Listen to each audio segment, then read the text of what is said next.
हिंद दोस्तों, आप सभी को स्वागत है आपके अपने चैनल स्पेशल एजुकेटर भारत में। तो आज हमारी जो यूनिट 3 हो चुका है और 2 आपको करा दिया गया है। देख लीजिएगा वीडियो में जाकर आप सभी। ठीक है, सेकेंड ईयर वाले बच्चे जितने भी एचआई के हमारे दोस्त हैं, सुनने और बोलने की जितने भी अक्षम वाले बच्चे होते हैं उसकी असेसमेंट कैसे करते हैं वो पढ़ेंगे। और इसमें हम वो भी पढ़ेंगे कि जो बालक होते हैं जिसको सुनने में कठिनाई होती है उसकी कैसे असेसमेंट की जाती है, कौन सी डिवाइड होता है, जो यंत्र होते हैं कैसे सुनेंगे वो सभी, शिक्षा में कैसे ये सुविधा प्राप्त करते हैं, प्रदान करते हैं। ठीक है, इन सभी के बारे में बात करेंगे। वीडियो अच्छी लगे तो लाइक और सब्सक्राइब आप लोग खुद ही कर दिया करो। ठीक है, नंबर 8 है। 8 जून को आपका पेपर भी है, ध्यान रखिएगा आप सभी। ठीक है, education of children with hearing and special disable paper है आप सभी का। तो स्टार्ट करते हैं। लाइक और कमेंट करिए, नमस्कार। तो कमेंट करिएगा और लाइक जरूर कर दीजिएगा आप सभी इस वीडियो को।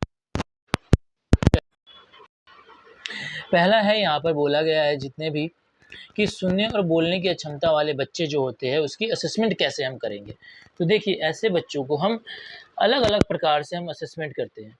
तो आमतौर पर भी करते हैं और कुछ प्रशिक्षण व्यक्तियों के द्वारा भी असेसमेंट कराया जाता है।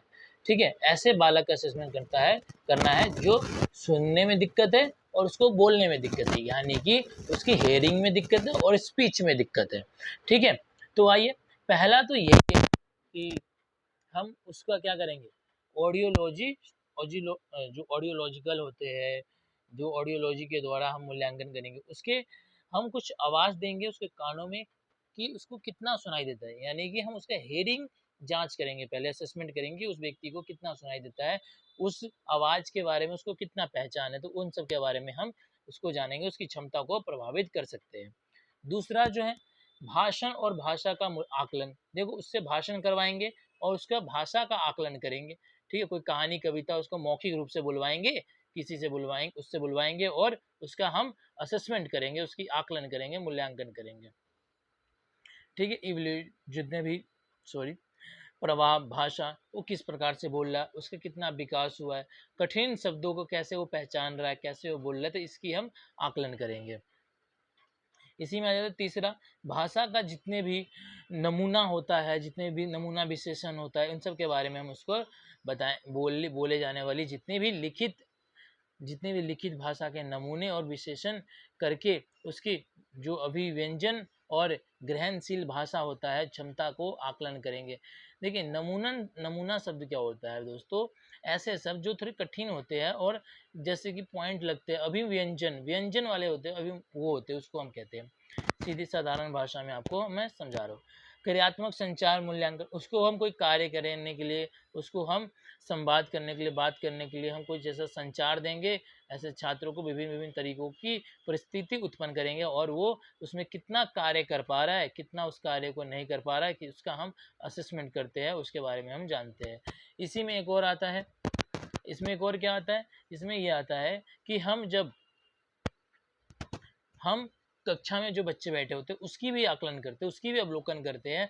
बच्चा बैठा है, बच्चे क्या व्यवहार है, अपने दोस्तों के साथ कैसा व्यवहार करता है। ठीक है, इसी में एक आता है दोस्तों ACC, ध्यान रखिएगा, सॉरी AAC। ठीक है, ध्यान रखिएगा, AAC का जो मतलब होता है, उसका यही मतलब होता है, एक इलेक्ट्रॉनिक डिवाइस जो होता है वो चित्र संचार, ऐसी सांकेतिक भाषा के एक उपकरण के रूप में एक काम करता है। अक्षम जो छात्र होते हैं, क्षमता जिसको नहीं होती है सुनने की, उसके रूप में ये काम करता है। उस बच्चे को कहते हैं कि बातचीत करने में, उसको सुनने में, समझने में ये काम आती है, पूरे क्लासरूम में होती है। ठीक है, इसका पालन पोषण सभी साथियों, जो एक कक्षा अवलोकन होता है, कैसे कर सकते हो, बच्चा किसी दूसरे अपने दोस्तों से कैसे बात करता है, वो कैसे रह रहा है, उसका क्या रहन सहन है, इन सब के बारे में अवलोकन कर सकते हैं। इसी में एक आता है लास्ट और बहुत इंपॉर्टेंट, ठीक है, ध्यान से समझिएगा, मानवीकृत। ठीक है, मानवीकृत प्रशिक्षण के मानवों के द्वारा क्या प्रशिक्षण कर सकते हैं, जो स्पेशल लोग नहीं होते, जो साधारण लोग होते हैं, वो कैसे हम परीक्षण कर सकते हैं। देखिए, इसमें परीक्षण क्या करेंगे, आप क्या करेंगे, वो जो सिक्के होते हैं उसको आप झुंझुनाएंगे, तो उसमें से कॉइनों की आवाज़ आएगी, तो इससे अवलोकन हो जाएगा बच्चा कितना सुन पा रहा है, ठीक है? कितना बच्चा सुन रहा है, उसकी हियरिंग कितनी ठीक है कि नहीं है, ये पता चलेगा, ठीक है? उससे हम कहानी सुनवा सकते हैं, कोई कविता बताए सुनवा सकते हैं, इससे हमारी उसकी स्पीच पता चलेगा, ठीक है? तो ये सब क्रिया करके हम उसकी स्पीच को जान सकते हैं, ठीक है? ऐसे ही उसकी मूल्यांकन कर सकते हैं, तो इसी को कहते हैं मानकीकृत, ठीक है? मानकीकृत परीक्षण इसको हम कहते हैं। देखिए, कह सकते हैं कि सीधा हम यहाँ पर जो बोला गया है ये वाला, सुनने और बोलने की अक्षमता वाले बच्चों की मूल्यांकन उपकरणों के चयन से छात्रों की व्यक्तित्व जरूरतों की क्षमता के आधार पर उसको जानना, उसको समझना और उसके योग्य अनुसार उस व्यक्ति को देना। जैसे कि ऑडियोलॉजिस्ट क्या करता है, ठीक है? ऐसी भाषण चिकित्सक क्या करता है, विशेष शिक्षा शिक्षकों द्वारा प्रशिक्षण सहायता प्रदान कर सकते हैं, जो मूल्यांकन प्रक्रिया को जारी रहनी चाहिए और समस्या के साथ साथ छात्र की प्रगति को निगरानी रख करके उस बच्चे को शिक्षा योजना की आवश्यकता समायोजित करके हम उसको समझा सकते हैं। तो इन्हीं सबको इम्पोर्टेंट माना है, और जो भी मैंने आपको 7 बताए यहाँ पर, ये बिल्कुल ध्यान से पढ़ लीजिएगा और इम्पोर्टेंट है, कई बार पूछा गया पेपर में और बहुत इम्पोर्टेंट माना गया, पढ़ लीजिएगा। पहला क्या था, ऑडियोलॉजिस्ट। दूसरा, भाषण के द्वारा हम बच्चों को जानेंगे, नमूने शब्दों के द्वारा हम उसको समझ आकलन कर सकते हैं, उसको कोई काम दे के हम आकलन कर सकते हैं, ठीक है? एसीसी के द्वारा हम उसकी आकलन कर सकते हैं, कक्षा अवलोकन दे सकते हैं भैया कि वो कैसे रहता है, कैसे खाता है, कैसे पीता है, क्या करता है, इन सब के बारे में, ठीक है? मानकीकृत परीक्षण हम ले सकते हैं, जैसे मैंने आपको बताया, मोबाइल की रिंगटोन भी सुनाकर हम उसको परीक्षण कर सकते हैं, ठीक है? कि उसको कितना सुनाई दे रहा है, कोई कहानी सुनवा सकते हैं, उससे सुन सकते हैं, उसकी स्पीच कितनी सही है, इन सब के बारे में हम जान सकते हैं। नेक्स्ट क्वेश्चन, नेक्स्ट टॉपिक जो आपका आता है 3.2, इसमें क्या है, सहयोगी यंत्र। देखिए, जो श्रवण बाधित बालक होते हैं, जो स्पीच में थोड़ी सी डिसेबल होते हैं, ऐसे बच्चों की कौन से यंत्र के माध्यम से हम उसकी को सहायता दे सकते हैं। तो देखिए, पहला तो जिस बालक को सुनाई नहीं दे रहा, जो बहरेपन है थोड़े से, उसके लिए तो एक श्रवण यंत्र आता है, ठीक है? इसका ये दिव्यांग बालकों के लिए होता है। सामान्य सहायता उपकरण होते हैं जो ध्वनि को बढ़ाता है, ये ध्वनि को, जो बाहर की आने वाली आवाज़ को ये तेज करता है और उस बालक के पास पहुंचाता है, तो उसको ये समझ आता है। जैसे संगीत, भाषण, ध्वनियों को सुनने और क्षमता को ये सुधार करता है। इसमें एक ऐसे आता है कोक्लियर इम्प्लांटमेंट। इसमें कानों के ना जो इम्प्लांटमेंट, ये इलेक्ट्रॉनिक डिवाइस है, ठीक है? जो जो श्रवण तांत्रिक होता है, उसको सीधे ध्वनि से संदेश देकर, ध्वनि से संदेश देता है, उसे प्राप्त कर लेता है, सीधे वो कुकलिया तक जाती है, उसका इम्प्लायमेंट हो गया। आजकल ऐसे ऐसे सिस्टम आ गए दोस्तों, जो आजकल सीधी इम्पायरमेंट हो रही है बच्चों की। तो ऐसे गंभीर समस्याएं वाली जितने भी हानि होते हैं, जो बहरेपन वाले बच्चे होते हैं, उनको एक सहायता प्रदान करी जाती है। ऐसी एक डिजाइन बना दी गई है, जितने देखे होंगे आपने, कई प्रकार के हेयरिंग इम्पेयरमेंट भी होते हैं। हेयरिंग एड्स आपने देखे होंगे, कई प्रकार के होते हैं। तो ये सब आजकल तो ऐसे ऐसे हेयरिंग एड्स आ गए भैया कि आपको पता ही नहीं चलेगा कौन सी बालक हेयरिंग एड्स पहन रखा है और कौन सा नहीं पहन रखा है। तो इन सब पे ध्यान दीजिएगा। इसी में आता है एफएम सिस्टम भी होता है। हम बच्चे की एफएम सिस्टम को जो सुनाकर, उसके उपकरणों को शोर मचाकर वातावरण में ध्वनि को एक सुधार करके हम ये जान सकते हैं, शिक्षक द्वारा उसकी पहचान कराने की ये कर सकते हैं कि भैया बताओ यहाँ पे कितना आवाज़ हो रहा भी है कि नहीं हो रहा। इससे हम हेयरिंग कितनी है, उसको कितना सुनाई दे रहा है, कितना नहीं सुनाई दे रहा। सांकेतिक भाषा का दुर्भाष्य करते हैं भैया। जो बच्चा सुन नहीं पाता है, जो बच्चा बोल नहीं पाता, वो अपने सांकेतिक भाषा के माध्यम से वो लोगों को बता देता है, ठीक है? और ऐसी बोली जाने वाली जो भाषाएं होती है, उस सांकेतिक भाषा के अनुवाद करते हुए वो अपने विपरीत शब्दों जो वो समझ पाते हैं उसको जवाब देते हैं। Indian sign language, American sign language, देखिए सुनिए, Indian sign language, American sign language और ब्रिटिश साइन लैंग्वेज, 3 तरीके के साइन लैंग्वेज होता है। पता होना चाहिए आप लोगों को, फर्स्ट ईयर में आप लोगों ने पढ़ा होगा। सॉरी। देख लेते हैं अगला, भाषण उत्पन्न करने वाली उपकरण। देखिए, भाषण उत्पन्न करने वाली क्या उपकरण, इलेक्ट्रॉनिक एक माध्यम आता है जो इनपुट के आधार पर भाषा उत्पन्न करते हैं और जो स्क्रीन पर टाइप करता है और उसे नाइक आइकन के चयन करना है, देखिए इसमें क्या होता है, भाषा को हम उत्पन्न करते हैं और बच्चे की माइंड में एक ऐसा सिस्टम बना दिया जाता है, एक ऐसा एआई सिस्टम आ चुका है आजकल कि बच्चा क्या सोच रहा है, क्या समझ रहा है, उसके बारे में हम समझ लेते हैं और उसकी लिखी हुई चीज़ें कंप्यूटर पे शो होने लगता है कि वो क्या सोच रहा है। ठीक है? इसी में एक और आता है ध्वनि प्रवर्धन प्रवर्धक। देखिए ध्वनि प्रवर्धक क्या होता है दोस्तों? ध्वनि प्रवर्धक एक ऐसी चीज़ होती है, एक ऐसी छोटी उपकरण है जो कि शिक्षक की आवाज़ को बढ़ाते हैं, जिससे कक्षा में सुनने की अक्षमता वाले बच्चों के लिए सुनाना आसान हो जाता है। ठीक है? ध्यान रखिएगा। और एक चीज़ और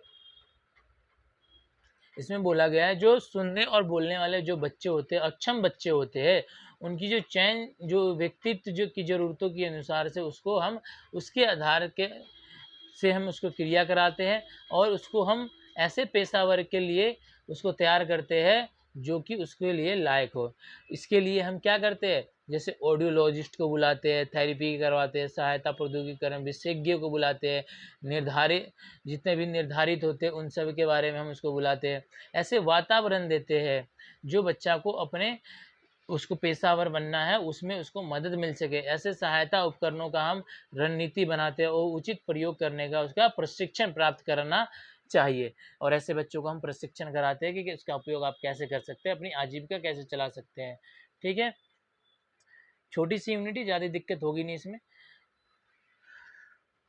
एक और आगे इसमें भैया बताना है आपको संवैधानिक और वैकल्पिक संचरण उपकरण के बारे में। देखिए इसमें ये एक ऐसी कम्युनिकेशन डिवाइस है जो कि छात्रों को अधिक प्रभावी ढंग से संवाद करने में मदद करता है। सीधी सिंपल बात है, इसकी एक ऐसी डिजाइन किया गया है जो उपकरण की तकनीकी या उच्च तकनीकी हो सकता है और इससे अपना जो जो बोर्ड होता है, पिक्चर बोर्ड, ठीक है, पिक्चर बोर्ड को आप भाषा के उत्पादनों को करने की वाले छात्रों को ये सामान्य रूप से उपयोग किए जाने वाले एसीसी उपकरण को बारे में हम जान सकते हैं। देखिए एसीसी उपकरण क्या होता है, पहले तो आपको 3-4 पॉइंट बता दूं मैं। देखिए पहला होता है पिक्चर बोर्ड। ठीक है, पिक्चर के माध्यम से हम बच्चों को समझाते हैं, उसको हम शब्दों के बारे में बताते हैं, उसकी अवधारणाओं के बारे में समझाते हैं, उसकी चित्रों के द्वारा हम उसको दिखाकर बताते हैं और जो छात्र की आवश्यकता से उसको हम संप्रेषण करने या उसके विचार को व्यक्त करने के लिए हम चित्रों का इंगित करते हैं, इंगित कर सकते हैं। ठीक है, जो बच्चों को समझ आ रहा है, जैसे समझ आ रहा है उसके हिसाब से हमें समझाना होता है। एक होता है कम्युनिकेशन ऐप, बातचीत करने वाली ऐसी ऐप हो चुकी है आजकल, जैसे हम ही लोग हैं। ठीक है, आप हमें कमेंट करते हो तो क्या करते हो, कम्युनिकेशन ही तो करते हो, हमसे जुड़ते ही तो आप हमें कमेंट करते हो, फिर मैं आपको जवाब देता हूँ। तो ये कम्युनिकेशन हो गया, हमसे जुड़ने का ये ऐप हो गया। कौन सी ऐप? यूट्यूब ऐप, जिससे हम जुड़ते हैं। इंस्टा हो गया, ऐसे कई सारे ऐप आजकल आ चुके हैं जो आप लोग देख रखे आपने आपके फ़ोन में भी उपस्थित होगा। ऐसे ही एक और आता है इलेक्ट्रॉनिकल संचार उपकरण। देखिए इलेक्ट्रॉनिकल उपचार जो संचार होती है इलेक्ट्रॉनिकल, इसमें क्या होता है, जितने भी रिकॉर्ड की जाने वाली आवाज़ें होती है उसके उपयोग के एक भाषण उत्पन्न कर सकते हैं और इसके हम टेक्सटेड इनपुट के बारे में हम कीबोर्ड के माध्यम से टच स्क्रीन के उपयोग कर सकते हैं। ये इसके पास पूर्व प्रोग्राम किए गए सभी संदेश हो सकते हैं और छात्र चुन सकता है कि उसको कौन से लेना चाहिए। जैसे आपको देखना हो, फ़ोन देखते हो, कोई चीज़ सेव कर लेते हो तो उसमें आपका रहता है, जब अगली बार आपको ज़रूरत पड़ता है तो आप कहीं जाते नहीं, अपने फ़ोन के इंटरनल में जाते हैं, इनपुट में जाते हैं, वहाँ से आप ले आते हैं और देख लेते हैं। तो इसी को कहते हैं भैया इलेक्ट्रॉनिक संचार उपकरण। आपने देख लिया, आपने वहाँ से ले लिया, किसी और से नहीं माँगा। आइए आगे चलते हैं। देखिए 4 पॉइंट क्या कहता है? 4 पॉइंट कहता है आई गेट डिवाइसेस क्या होता है? इसमें क्या होता है, एक टेक्निकल होता है, ट्रैकिंग होता है, ट्रैकिंग जिसे बोलते हैं, ट्रैकिंग तकनीकी का एक उपकरण कहते हैं जिसके छात्र के स्क्रीन पर चित्रों और प्रकृति के लिए एक टेक्स्ट दिया जाता है, दिखाया जाता है, उसका चयन कर सकते हैं और ये उपकरण उन छात्रों के लिए उपयोगी हो सकता है जो अपने पास सीमित शारीरिक गतिशीलता है या उसके हाथ में उपकरणों के असमर्थन नहीं है, असमर्थ नहीं है। ठीक है, समझ गए? तो ऐसे इम्पोर्टेंट है ये सभी आप लोगों के लिए। देखिए ठीक है, ऐसे कई ऐसे डिवाइस आ चुके हैं, वाइट इन्वायरमेंट हो चुका है, कई ऐसे टेक्स्ट टू स्पीच डिवाइस आ चुका है जो बच्चों को पूर्व ज्ञान के द्वारा जो उसके दिमाग में होता है उससे रिलेटेड उन सभी को ज्ञान वो देती है। देखिए, सुनने और बोलने वाली जितनी भी अक्षमता वाले व्यक्ति होते हैं, जितने भी अक्षमता वाले व्यक्ति होते हैं, उनके उपकरणों के चयन करके छात्र के व्यक्तित्व पर्सनैलिटी जरूरतों की अक्षमताओं के आधार पर किया जाता है। व्यक्ति की जो समस्या होती है उसके आधार पर वो आकलन होता है और उसके अनुसार ही वो चीज़ें लाई जाती है, उसको मदद दी जाती है। ये सब चीज़ें जो होता है दोस्तों, एक योग्य पेशावर के द्वारा, जैसे भाषण चिकित्सक, जैसे सहायक प्रौद्योगिकी, एक विशेषज्ञ द्वारा एक निर्धारित और फिट किया जाना चाहिए। ये सब जो चीज़ें होती है, एक स्पेशल इंसान जो इस फील्ड के मास्टर हो, जो इस फील्ड का राजा हो, उसके द्वारा ही शुरू किया जाना चाहिए, जिसको उसको सहायता मिल सके और एक अच्छे तरीके से वो काम वो पूरा कर सके।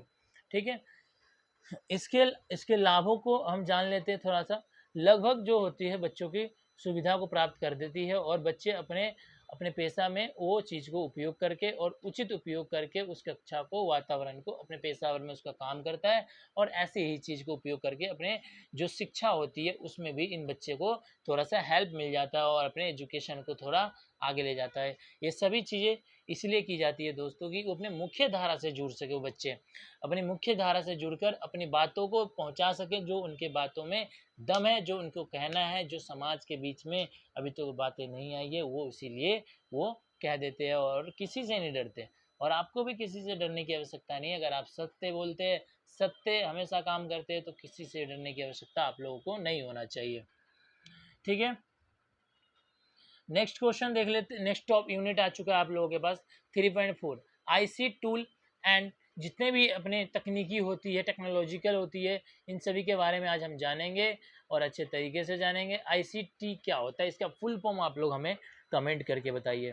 ठीक है, सूचना और संचार एक प्रौद्योगिकी उपकरणों और तकनीकी को सुनने और बोलने की अक्षम वाले बच्चों के लिए एक अधिकतम फ़ायदेमंद हो सकता है आईसीटी टूल। ठीक है, इनके जो सीखने के और अनुभव को बढ़ावा देने और संचार में सुधार करने में मदद करती है आईसीटी टूल।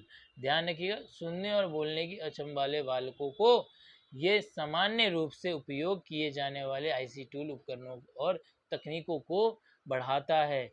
आइए मैं आपको कुछ आईसीटी टूल यही होता है जो दिव्यांग बालक होता है उसको समझने सुनने में ये मदद करता है। ठीक है, मदद करता है, प्लस बहुत ज़्यादा मदद करता है, बहुत फ़ायदेमंद भी होता है। जो बच्चे अक्षम होते हैं, जिसको कुछ सामान्य रूप से कुछ ऐसे चीज़ का उपयोग करना है, तो वो आईसीटी टूल का उपयोग करके वो किसी भी चीज़ को जान सकता है कि वो क्या चीज़ कहना चाहता है, वो क्या चीज़ है। ऐसे वो संचार कर सकता है, बातचीत कर सकता है अपने समाज में। ठीक है, तकनीकी क्या है इस चीज़ों का, तकनीकी क्या है देखिए। अनुशिष्ट अनुशिष्टार क्या होता है और उपशिष्टार क्या होता है। देखिए, ये सब ऑडियोलॉजी का एक सामग्री है जो पाठ्य आधारित संचार को उपलब्ध कराता प्रदान कराता है और सुनने और अक्षम वाले बच्चों को उपयोगी हो सकता है, जिनसे ऑडियोलॉजी सामग्री सुनने में कठिनाई होती है। साथ ही साथ भाषा क्या कहते हैं, जो डिसेबल बच्चे होते हैं उसको हम बोलने में कठिनाई हो सकती है, तो उसको हम इस चीज़ों का एक नॉलेज देते हैं, डेवलपमेंट उसके करते हैं और कठिनाई चीज़ों को बोलने में हम उसको एक देते हैं। अगर आप किसी चीज़ को प्रतिदिन प्रैक्टिस करते हो तो उसमें सुधार होने लगता है। ठीक है, देख सकते हैं जब आप पहली बार डिप्लोमा कर रहे होंगे तो आपको यही नहीं पता था स्पेशल फील्ड में दिव्यांग क्या होता है, दिव्यांग के बाद क्षति होता है, क्षति होता है पहले, फिर क्षति के बाद क्या होता है, अक्षम होता है, अक्षमता के बाद क्या होता है, दिव्यांग कहलाता है, उसी को विकलांगता बोलते हैं। ठीक है, दिव्यांगता विकलांगता पहले बोलते थे, 2014 में उसको विकलांगता से हटा कर दिव्यांगता कर दिया गया था। किसके द्वारा, माननीय नरेंद्र मोदी जी के द्वारा। ठीक, स्पीच टूल के उपयोग करते हैं, इसमें हम बच्चों को शब्द को ठीक करते हैं, उसको बोलने के तरीकों को बताते हैं, तकनीकी चीज़ों को हम उसको सुधार करने में मदद करते हैं। कौन सा, स्पीच टूलों के द्वारा, स्पीच जो टेक्सेस होते हैं उसके द्वारा। ऐसे वीडियो कॉन्फ्रेंसिंग से हम इस सब चीज़ों का बातचीत करते हैं। देख सकते हैं आप लोग वीडियो कॉलिंग करते हैं, दूर बैठे कोई भी लोग से आप उससे आमने-सामने मिल लेते हैं, उससे संचार कर लेते हैं। उसकी सुविधाओं के लिए वीडियो कॉन्फ्रेंसिंग टूल का उपयोग करके किया जाता है। इन सभी छात्रों के उपयोगी ये भी होता है। हो सकता है क्योंकि जो बच्चा सुन नहीं पा रहा, कई बच्चे देख के समझ जाता है, ठीक है, लिप्स रीडिंग कर लेते हैं कई बच्चे, तो ये सब चीज़ें होती है। इसी में आ जाता व्हाइट बोर्ड। देखिए, व्हाइट बोर्ड क्या होता है दोस्तों, ये एक दृष्टि जिसको जानकारी प्रदर्शित करने की जो बच्चे होते हैं, जो सीखने और गतिविधियों को सुविधाजनक बनाने के लिए किया जाता है, ठीक है? ये सुनने और बोलने के अक्षम छात्रों के लिए उपयोगी हो सकता है, जिन्हें हम मौखिक निर्देशन का पालन करने की एक कठिनाई हो सकती है।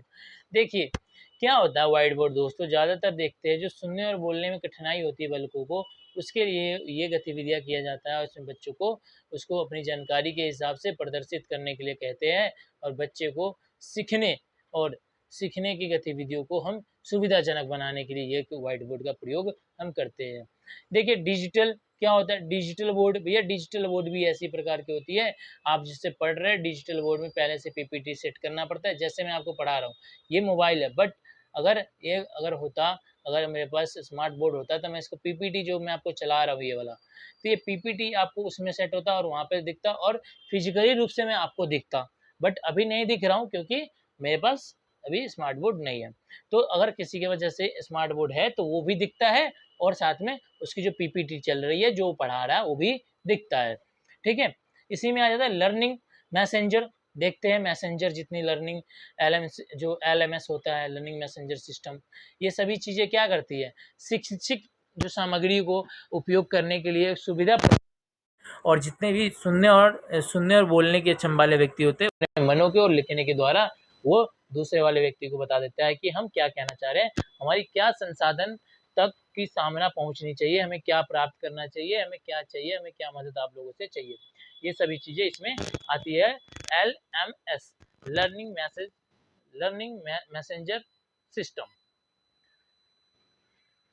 इसी में आ जाता है दोस्तों अगला, सुनने और बोलने की अक्षम वाले जितने भी बालक होते हैं, बालिकाएं होती है, हमारे व्यक्ति हमारे समाज में होते हैं, ये सब ICT उपयोग करके अपनी तकनीकों को चयन करके छात्रों के व्यक्ति की ज़रूरतों के अनुसार अपनी क्षमता के आधार पर किए जाने वाली सभी चीज़ों को उनके छात्रों की शिक्षा योजना के एकीकृत किया जाता है, ठीक है? देखिए एकीकृत क्या, मैं आपको पिछले वीडियो में बताया था, एकीकृत होता है कि मैं आपको पढ़ाऊंगा, आप दिव्यांग हैं, मैं आपका एडमिशन लूंगा, सब कुछ लूंगा, सब कुछ दूंगा, बट आपको मैं सुविधा नहीं दूंगा, आपको कोई मदद नहीं दूंगा, जैसे हमारे क्लास में पढ़ाया जा रहा है वैसे ही आपको पढ़ना होगा।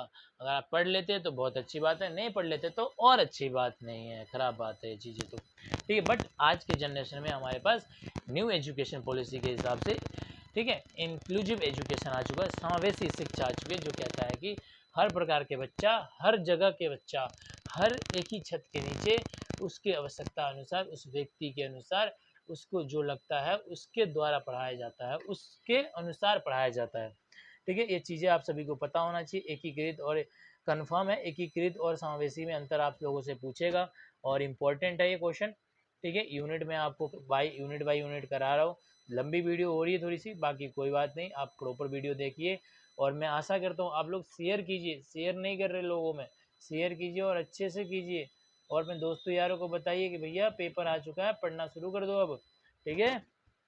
तो इसी में कुछ आता है, देखिए शैक्षणिक मूल्यांकन के कुछ तरीके समझ लेते, प्रकार समझ लेते।